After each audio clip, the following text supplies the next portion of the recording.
കാര്യം സാമ്പത്തികമാണ്.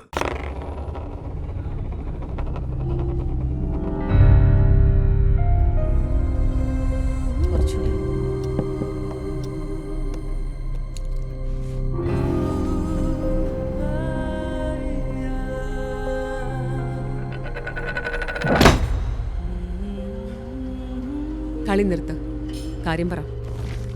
CAB തുറന്ന് പറഞ്ഞാലല്ലേ solutions ഉണ്ടാവുള്ളൂ. എന്താ കാര്യം? എന്നോടെങ്കിലും പറഞ്ഞൂടെ? വാട്ട് എവർ ഇറ്റ് ഈസ്, കാര്യം എന്താന്ന് വെച്ചാ പറയൂ.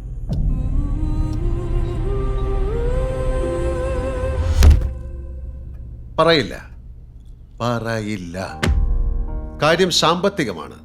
അതാണ് പറയാൻ ഇത്ര മടി. ഇനിയെങ്കിലും പറഞ്ഞ് ശീലിക്കണം. ഹെഡ്ജ്. കാര്യം സാമ്പത്തികമാണ്.